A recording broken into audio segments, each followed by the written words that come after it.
The Bordner Podcast. Hi, everybody. My name is Mark Bordner of the Bordner Podcast Show, presented to you by Giant Leap Project in FresNOW, California. And here I bring to you a special show, a special moment where I get to introduce to you all out there my friend and colleague, Niken. Yes, hi, how nice to meet you. Niken, how we doing today, or how we doing tonight? Yes, hanging out here to talk about FresNO's rapid growth rate and all Oh, that I stuff. know. You call it FresNO, but I call it FresNOW. You want to have an arm wrestling contest, see who wins? Winner gets to call it what they call it. Awesome. Well, welcome to FresNOW, California, formerly known as FresNO. And I know that you and I have been talking or contemplating about doing some work together with an organization called Vibrate. Okay, so basically what we're doing is we're setting you up so that you can interview more people. We want you to interview DJs, right? This is more of what I'm doing so that it works out for all of FresNO. Because it's not just about Vibrate, it's about, there's a lot going on in FresNO right now. FresNO's growing very fast, and there's a lot of indications that 2026 could be very big for music in FresNO. So that's another topic altogether. No, I love that topic. This is why I'm here. This is what we're doing. We just want to help you set this up so that you can get more people talking and have FresNO talking to itself, communicating with itself, and its DJs create a conversation in FresNO about what's going on here. Get us salivating. Yes. Get us salivating. Prime the pump, because the pump is about to blow up. And you're right. So real quick, a side note. You're in the hotel industry business. Yes. Tell us a little bit more about how you got there. Well, it's just like everybody else. They just fall into a job, and that became a job that I fell into, and then I got really good at it. I just got really good at it. So I've worked in, several hotels. They usually don't last longer than a year, though. I have gone almost 2 years with the Sound Hotel, which is the second hotel I opened in Seattle. So now I've opened one here, helped to open one here anyway, with it's Access Hotel Group in FresNO. What major crossroads? So that one would be next to the airport. So By the airport. Inn. Okay. Yeah. Holiday Inn by the airport. Yes. Got it. Wow. So it's 2 hotels you've helped open. So it's the third one now. The third one. Okay. Yeah. So the third one. And out of the 3 hotels, which one was the funnest? Oh, it's definitely the Sound. And why wouldn't it be? It was literally decorated like music. The whole hotel. It was awesome. It was fancy, but it was music everywhere. And Seattle's known for music. That's one of their big prides over there, besides, the Seahawks. Yeah. And the Mariners, even though they're terrible. Hey, they were close to a World Series this year. I know, it's amazing, right? Because otherwise, that's why Seattle loves them, because they're literally the worst team. Yeah, they are usually one of the worst sporting cities. Usually one of the worst sporting cities. Though. That's why Seattle loves them. So it's that you guys have the 12th man. Mariners are the Mariners, You guys have the 12th man there in Seahawks. Yeah. And that's nice to know. And I love the way, I love how they started bringing out the trident whenever any of the Seattle Mariner players hit a home run. That was pretty cool. That was pretty boss. Trying to create a culture, trying to marinate something. So that's another thing that Seattle's really good at, actually. I think the people there, even though they can be cold and smug, like everybody says, they're actually very good at developing culture financially. So, and that's kind of a thing that more communities should learn about, I should say. Financial literacy. Yeah, because there is a lot of financial literacy, I guess it's a good way to put it, in Seattle. And if you're not making money doing that kind of stuff, if you're not making money in the DJ scene, if you're not making money in rock, because that's very big there, even the rap scene's going on, if you're not making money doing it, then no one really takes you seriously. Yeah. So it's a different thing altogether. And I think FresNO could learn a lot from that, actually. Wow. Okay. Yeah. Well, what kind of resume do you bring to the table so we can incorporate this? So I'll bring this up. Okay? Yeah, go for it. I actually came from here in FresNO. I started as a DJ here in FresNO and was here for almost, it was 12, what was it, 8 years? We'll put 8 years, okay? I was here until about 2013, and then I was out and went off to other places.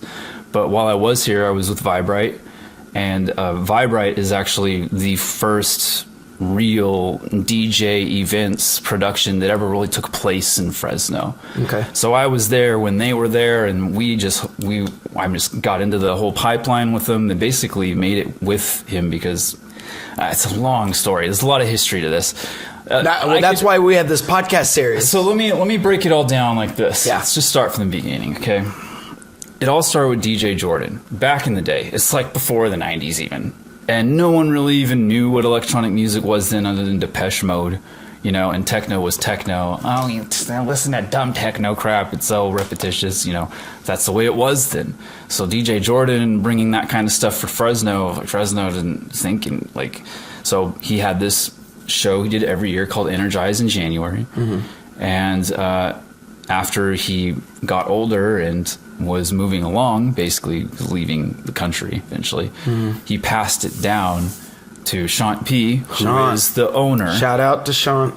Of Vibrite. And that's the company that I ended up hooking up with, and etc. That makes sense. How is Energize still going today? Yes. Okay. So tell me a little bit more about Energize. The interesting thing is that I had been with a Vibrite, doing things with them, throwing parties. I mean, I was deep with them. Me and Sean, we're good friends. So when it came to all that, we were going at it. But eventually, around 2012, I just kind of got burned out. You got burned out. I got burned out on not just the music that I was there. In fact, I didn't really get burned out on that. It was more of like the scene, the people. It's just, there's a lot of things that after a while, it's like you want something a little more authentic. You just want to get away from it. You want to, you want to be in the mountains. You want to be around the trees. You want to be around people that aren't like sucked into the culture as much and they're part of something else. You just want something new in your life, So you want to get away from it eventually. So would you say it felt like a cult? It felt like people were drinking Kool-Aid and they were looking to something that wasn't really there, and you started going, this is weird? Not at all. No. Okay. No, so I put it this way. Fresno's got a great music culture. It's actually very, very great. It's probably I don't think anybody in Fresno realizes that other cities don't really have as much heart for the music as much as they're like, oh, some big name is playing tonight, let's go to the bar. Mm-hmm. In Fresno, people know who's playing. There's something personal there because of how small the culture began as. And now it's growing beyond that. Things are starting to expand. But that's the difference there. There's something a little bit more personable, and people that are in the music scene in Fresno, they're like in the know. It's like the underground here is like the know, if you're in the know. And so this is kind of like we're talking right now about that conversation. Do you feel like this podcast show could be a link between the underground to the upper ground? Kind of. I think more than anything, this is going to be the conversation in the underground. If the upper ground saw it, whatever gets said on the show is not going to affect the upper ground. Got it. So it's an esoteric language where if you know, you know. If you know, you know. That face, that smile, that face, that chagrin. But I'm just kidding though, because in the end, it is true that eventually we want Fresno to recognize these DJs. So that's the bottom line though. This is why we have this podcast going on, because in the end, it's the fact that if you went to LA or San Francisco, you got these big name DJs and stuff, and they are very good. I've seen talent here just as good though, and no one's waving a flag with their name on it. So the way I see it is like, okay, look, right now Fresno's growing fast, and we can talk about the stats, but first let's just talk about the fact that it's growing fast. And if it's true that it is, if it's true that next year there's gonna be a lot of people here, and the summer is probably gonna turn Fresno into a party city, and that's a very high possibility. Let's talk about the evidence. Yeah. That indicates to, let's say, any investor that wants to start putting some eggs in the basket known as Fresno, what would you tell them or sell them on this rapid growth? Okay, so there's a lot of things going on. I know that's a big question. We can get into real estate. We can talk about the hotel numbers that I've been dealing with, and not just me. You know how all the hotels have been dealing with this year because of other contractors I spoke with who opened up the building, who put all the inspections in and passed all the codes. Talked to me all about this before we opened the hotel about 5 months ago. Okay. So I got a lot of really good idea about that. And then on top of that, we got some new perspectives from a lot of the events that have taken place here too. And so when you start looking at all these numbers that are increasing, it's this increase that it's like, obviously, if those numbers are increasing, if somebody was looking at stocks from a logistics point of view and not just looking at the sine wave, yes, but actually looking at what's going on, they would be like, whoa, now's the time to buy. It's like, it's like ready to explode. You know what I mean? So let's look at it this way. The first thing is the housing market. It's extremely low. And because of that, a lot of people are finding Fresno more appealing, despite the fact that it's hot as fuck here. Yeah, it is extremely hot here. Extremely hot here, so they don't care though, because the fact is it's cheaper to live here. I mean, when you go to bigger cities, dude, I've seen gas at one point in San Francisco is like $8. You know, who knows where it's at now? Like, it's just outrageous in some places. So these people are like, we don't want to live in this condition. Yeah. Where are they going? A lot of them are moving to places like Fresno, and Fresno's now gone. Do you see snowbirding happening? What do you mean by that? Snowbirding. Well, when I lived in Arizona, we all know that a lot of the rich people that lived in Scottsdale, where all the golf courses were, they were coming in from Illinois. So they would live in Illinois or Chicago area during the summer, and then they would live in Arizona, Scottsdale, during the winter. And they would get nice weather all year round without any... So actually, I know this is kind of weird, but I've heard of people living in Shaver Lake during like the summer. That makes sense. So live in Shaver Lake during the summer and then come to Fresno during the winter? Yeah, basically, like they go to school. Yeah. They go, and then their summers like right. They go live in some cabin up there. But that's for people who have got a lot of money. Like, it's an abnormal lifestyle. I think in the future that could become something interesting. Maybe. So hey, let's stimulate the economy of Fresno, turn it into FresNOW, and connect it to Shaver Lake. Go to Shaver. We'll go to Bass Lake. Well, hey, all you lakes, all you little municipalities in the lake areas. Hey, you need us just as much as we need you. That's how I like to think of it. It's part of the ecosystem. But so back to what I was saying about this housing market. This is what's important. Let's get back to it. Because of what's going on in the housing market, our population has grown in Fresno. We're now the 5th biggest city. We're not the 6th. We literally decimated Sacramento's population. And for California, that's a really big slap in the face. If that's not a slap in the face for you, you haven't really comprehended what that means. You know, Sacramento's the capital of the state. And now we're another city that's bigger than them. Bigger than them. Right. So that should be a big deal to you, yes. right? Yes. Yes. Right. Yes. Yeah. So, and on top of that, I think it was like 5 miles like wide is the Sacramento is like 5, and then I think Fresno was like 11 or I don't know. But either way, Fresno is just way more spread out. And eventually, if you have my opinion about it, I think City Hall's going to get a lot of guff from all the farmers, and eventually farmers will be like, that's it, no more, you can't spread out anymore, we're growing out here. And then, City Hall's going to turn around and be like, all right, you can't grow out, you have to grow up. And in the long run, if Fresno's going on for as long as I think it's going to, it's going to become a metropolis. It's going to become another New York, basically. It needs to. So, in my opinion, but you know what? That's very far down the line. It's very far down the road. But all this is indicating, if this is what's happening right now, this is pretty much where all that's going. Right. So 2026 could be big just because we have more people here, right? And that's interesting. But it's not just that we have more people here. So let's talk about the hotel numbers, right? Yes. Hotel numbers usually hotel numbers, through the summer, you'll have some sellout weekends. And then you have your regular days where it's like 75% full. We got 65 this day, 50 that day. It was kind of a low day. We got 80 on this one, doing 90 on that one. We do pretty good in this. Those are normals, So this year in Fresno, this summer, it pretty much picket fenced sellout nights. Like almost almost every night. It was up and down a little bit, but it was picket fencing, dude. I like that term. And this picket fencing. Picket fencing means like you're screaming. You're in the microphone peeking out. It's just like you're picket fencing off, just maximizing across the top, going. If you see like Robin Williams telling joke after joke after joke after joke, and he's just killing it. That's him picket fencing? He's picket fencing that comedy. So it's the same thing.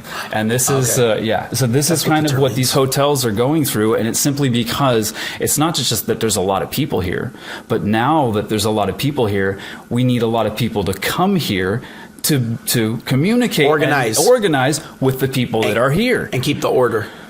So now there's a demand in Fresno for travelers, and it's coming more and more to the point where even the Fresno airport is talking about expanding. They're going to have to. They're just getting more flights, and all these hotels are starting to pop up. Access Hotel Group, like I'd specifically spoken about, that's what's in their mind right now. They're like, this is the time to buy. Where they're making more hotels because they know this is the time. This is where all the demand is. Yeah. So it's not just the people that are living here.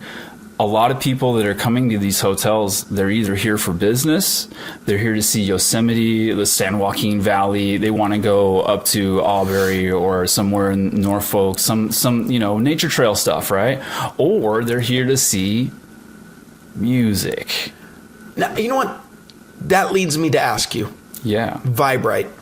Do you see that being more of an outside organization where it's more about the environment? Well, so it is kind of right now. Okay. But the goal is to normalize this. So to make Fresno recognize that, hey, man, these are grounds roots, like musicians. Grounds roots came from here in Fresno, representing Fresno. Another tourist attraction of Fresno. More reason for people to move to Fresno.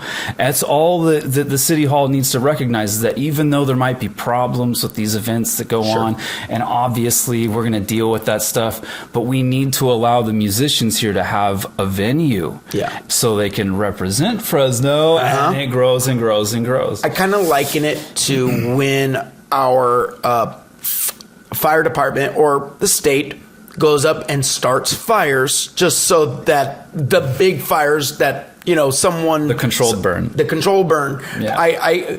We need this because we need the controlled burn. It's going to happen, ladies and gentlemen of leadership of Fresno, California. You know the burn's going to happen whether you like it or not. It's better to keep the control burn happening because that prevents it from getting out of control. And well, so actually that's a good way to put it. Or chaos. Because let's say that parties do tend to be that way. People get out of control. It's just something that happens at parties. And Fresno kind of sees it like, no, we need to completely prevent it. It can't happen at all. Footloose. Right. And so we need City Hall and the police to understand that, like, it's just, we need to work together. It's just humanity, and we just need to work together and buffer like some kind of thing in there so we can figure out who the real problem is and keep everybody else within some sort of streamline, You know what I mean? And if you're a solution, we invite you to be on the Bordner Podcast show. Well, look, my point is we need more DJs being... We need more DJs. They bring solutions. By you. Oh, thank you. Thank you. That everybody in Fresno can see that, hey, these artists are here and they're amazing. I mean, literally not just amazing. We'll talk about the event numbers in a moment because they're destroying, really, like in such fantastic ways that we've got a few people here that are now getting booked outside of Fresno, and that's a big sign that they're doing well because now these other cities want them there. And so it's all... Yeah, just so I don't forget, event numbers, who keeps those numbers? Who records those numbers? What third-party neutral? Just so that... Well, so technically it's always rough because it's, as long as we're being honest, some guy is like keeping tabs at the door. They say we had this many people pay at the door and this many tickets bought, and they go, okay, well, it was roughly about 2,000, and that's pretty much all the number we really have. Yeah. Like, to get a fact, I couldn't give it to you as a fact. Sure. But because I'm coming from the core area where all of this is going on, and actually most of these people don't even know me. The only people that do are with Vibrite, basically. But we're in the core area where they also know them. They know what's going on. They've relayed all this information to me, so I understand. Wow, it's not just the housing market. It's not just the hotels. It's the music. It's the music. Yes. So check this out. LMC is actually the most successful so far because they got 3,500 heads at their 2-day event. Wow. Which I don't know the name of it specifically. I'm not keeping track of every little thing, but that's basically 7,000 people. That number right there is very big for FresNO. Where's LMC out of? They're out of FresNO. LMC Presents. I'm very impressed by them. And we really got to get their DJs on your show too. We got to represent them. Does Vibrite affiliate with them currently?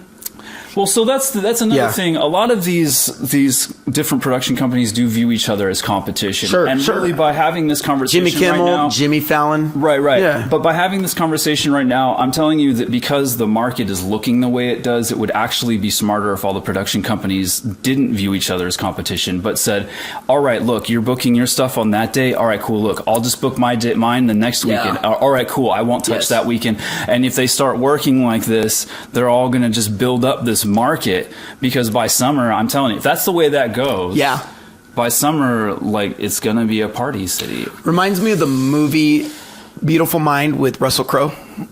Why is that? There's a scene. Him and his boys, his little entourage, they're at a bar, and a group of beautiful girls just happen to walk in. And Russell Crowe and his boys, they take note. They stand up, and the normal, here comes the most beautiful flock of seagulls in the world. And they're all about to just attack the women. Hey, nice to meet you. But Russell Crowe's character says, gentlemen, stop. Sit down real quick. Let's talk about this. Before we just attack, let's know who we're going to talk to. Because if you and I are going to talk to the same girl, it could ruin everything. It could ruin everything. It's a coordinated attack. And I agree with you. I think LMC, Vibrite, and all the other production companies out there, let's coordinate this and let's know how we're going to attack, when we're going to attack, why we want to attack, and let's bring it together. Or really, maybe if I was to just nail it down to some simple thing that would just show the cooperation, is just that, if one guy's doing something on one weekend, then we all agree with him. Hey, we won't do anything then. Yeah. So that you get your share. If this just went on for a year, it'd be cool. 2027, challenge them all you want. Yeah. By then, things will have grown so much, then you probably could play that game. Now, I'm gonna give you a deep, provocative question. Sure. Your why. And I would like to think that it's more than just music. There's got to be maybe a family member, a friend, a loved one, a dream, a reoccurring dream. What, other than just music, what motivates you? I'm a music scientist. This is the interesting thing. So I have quite a story, actually. I'm not talking to John Phillips anymore. He was the representative, the manager for Slightly Stupid. Okay. But off and on, we'd been texting. I met him at a show. Afterwards, he gave me a ticket to the show out in Salinas, right? Okay. And, we talked about it. But basically, I'd been trying to talk to anybody and everybody about getting the Def Knocks out, because that's my invention. That's the instrument that makes sound out of pure electricity. You told me about this one. That's like a brand new place for a voice. And no one wants to know about that. What the heck? So I've sent to basically 2 books that I self-published to the National Academy of Sciences in Washington, D.C., called them on it. Okay. And they're like, oh, we lost them. Okay, well, then fuck you. Right. I move on to other things of going through the music industry. I played in front of Warner Brothers and was playing that thing in front of them. And And they're like, didn't even cross their mind that was anything special. They were just looking for pop stars. Later on, Capitol Records sent me a thing in Instagram, started talking to me and wanted to make me, basically said they wanted to make me an offer, but I said I didn't want to do anything that had to do with a loan. I was just pissed at that point, because that's all they want to do is give you a 360 loan and then gets you stuck on a contract of perpetuity. Then you're a slave. And if you want out, you can sell your soul to the devil. So why am I going down that road? So all this stuff. Hey, you know it takes wisdom to see that though before you go forward. Yeah, takes wisdom. That was about 2014 and 15, and then also in 2017 I talked about it on another interview podcast. On our next episode, I want to hear how you learned about that, how you saw that, because it takes someone to teach you, or it takes some really creative reading books. Look, I'm curious how you learned about all this. I don't see myself as a creative prodigy in a way to support my ego. Okay. I had my IQ test done twice when I was a child at elementary school, because they thought I was strange and that I had autism or something. And then later on in 2006. And I thought I was just obsessive compulsive. By the end of it, they're like, no, you have a discrepant IQ and you have hyperfocus ADHD. Okay. And so it's kind of like, no, it's not a drag racer car, but it's a Japanese model with nitrous in it. It's like a different kind of vehicle.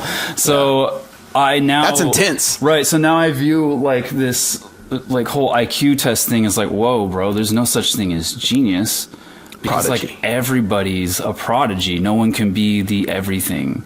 Like, so check this out. Like some of the smartest people out there, I don't even remember. Actually, I was looking at this earlier today. There's these people that have the highest IQs in the world.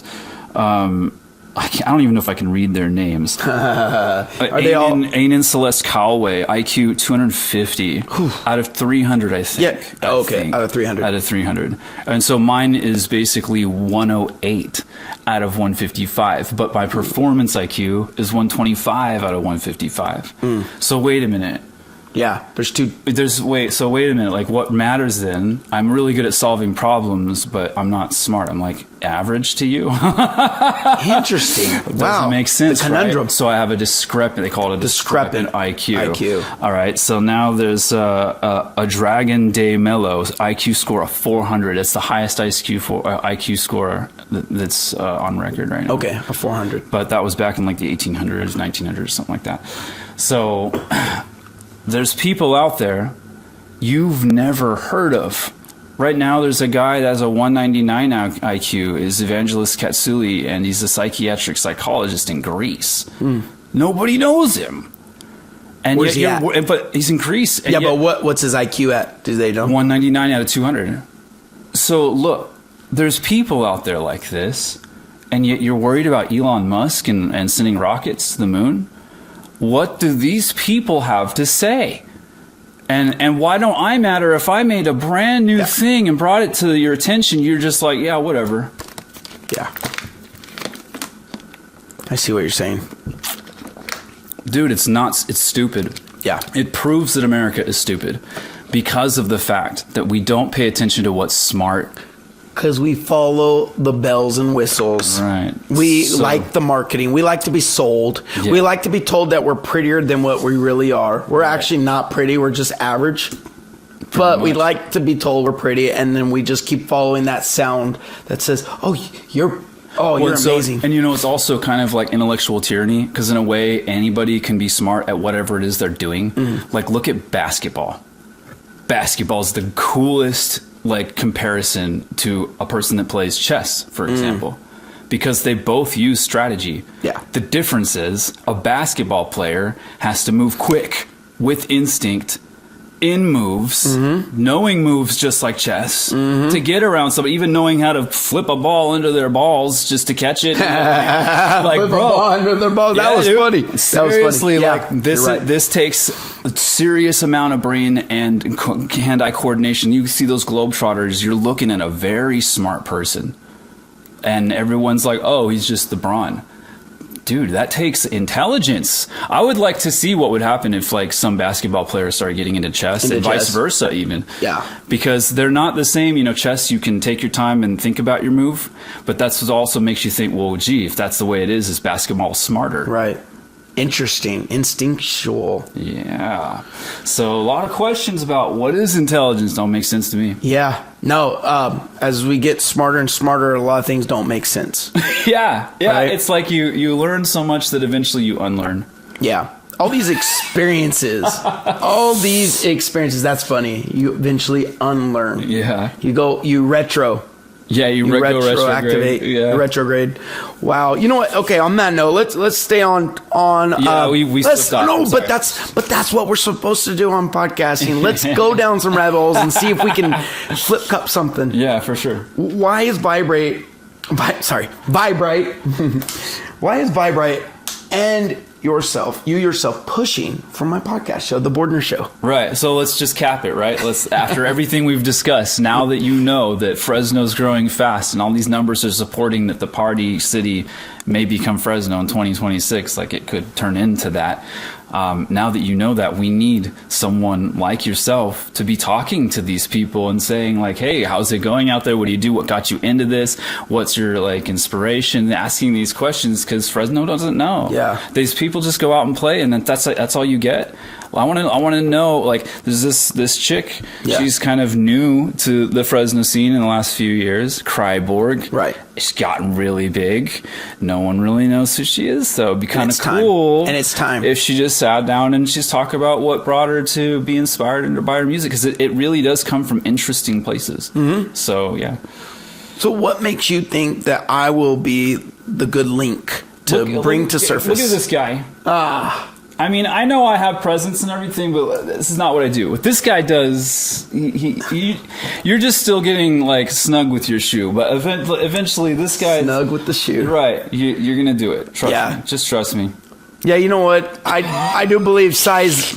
If you put even if your foot might be for a size 10, if you just keep forcing that foot into a size 9, eventually you can turn it into a 10.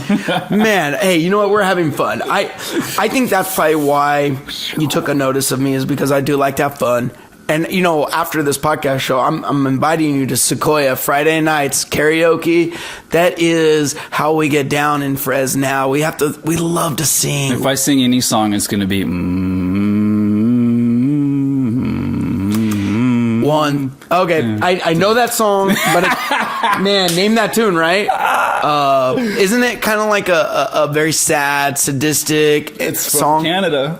Oh, give me a hint. Other than that, give me more hints. In the movie Dumb and Dumber. Yes, that's it.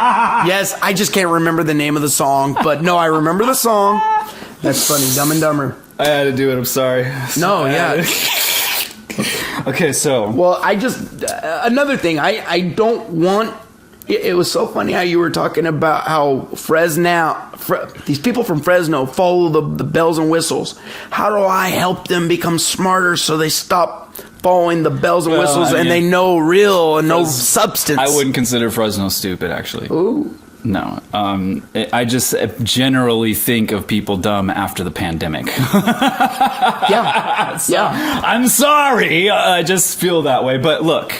That's not the point. It is kind of looking at it from the conspiracy theorist sort of perspective and seeing that people do sort of just fall in line with whatever is the easiest path. You know, what the path of least resistance. Sure. Right? And let me get back to this. I think I put the word stupid into your mouth, but it is good for us as a city to recognize that we don't know much and that we want to learn more. That is really important. And I think that's what I bring to the podcast show or the podcast scene, is a desire to learn. If I fall in love with the learning process, then everybody else is going to also follow suit, fall in love, and learn. Whatever you're talking about, that's what they're going to be listening to. Yeah. So. Yeah, it definitely will lead the way. So on that note, you said Fresno is growing fast. And you've already gone into real good detail about how just watching the numbers, seeing the data, and even though the data may not be coming from a controlled, third-party, neutral, hey, these are the numbers, this is legit. What do we do to bring that third party to the surface so we can actually start,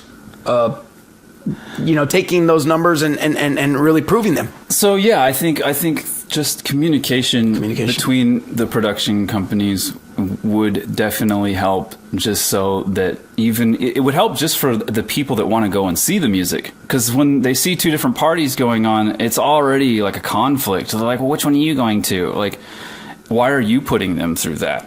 Why would you want them to have to decide like that? And then, it might ruin it for one person's night because they want to be at the other one. Who knows, So why don't we just... That's really all it's about, is like having this cooperation so that you can build the market that way. I'm on Friday, you're on Saturday, he's on Sunday. Let's keep this coordinated, gentlemen. Well, at least for these bigger events. So, yes. For example, like LMC is putting on the events that have like a lot of people. If you were to put that event on like the same night as... like these other events that are going on in like a few bars that are in Tower District and they're all working together, for example. Let's just put a scenario there, right? Mm-hmm. Well, eventually they're going to be mad that everybody's at that party, and then they're going to want to like try something. Maybe they'll like call the cops on the party. It's like, dude, this is all bullshit. Yeah. Like, this is what destroys the scene. Mm-hmm. This is what petty. Yeah, it's all petty stuff. So jealousy, when they shouldn't be jealous. They should actually be congratulating. So this is what I'm saying. Yeah. If you do it the opposite direction, and I'm talking from like a point of evidence, man. It's all right here that we've all discussed. If you do it the way I'm telling you. Cheers. 2026 is going to be Party City FresNOW. Let's keep this ball rolling. Yeah. And I think, do you think the ball is really, really, really small still? Because it is moving. Do you think it's really, really small, but then it'll be like a snowball and it'll just start getting bigger? Or do you think it's already at the size that it needs? It just has to go faster. You're correct, actually, that it is a snowball. And it's already snowballing. I don't think that it's turned into an avalanche, though. And I don't think it will, probably for another decade, possibly. We still have time. So it's not about being something massive. It's out of control. It's shit. Yeah. But it does portend like, well, gosh, like if dude got 3,500 a night that year, and these numbers are growing this fast, that would mean that he would possibly get like 4,500, 6,000 that night the next year.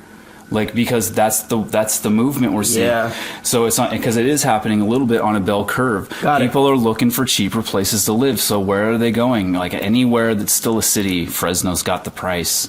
And this is why everybody's buying. Like if they're in real estate right now, they're buying because they want to turn that house around for a higher price. Yeah. And the funny thing is, I want to be the podcast show that presents this data. I want to be the face that people trust, so that when I do present the data, I present it in a way that has neutrality, so that people can make decisions for themselves. Dude, rather than sell them. You're already doing it. You don't have to explain yourself. They know. Well, I appreciate that. I want to get behind people that give a damn and want to see this city spread its light and use this light to heal people, because people need solutions, and I think the best solution starts right here.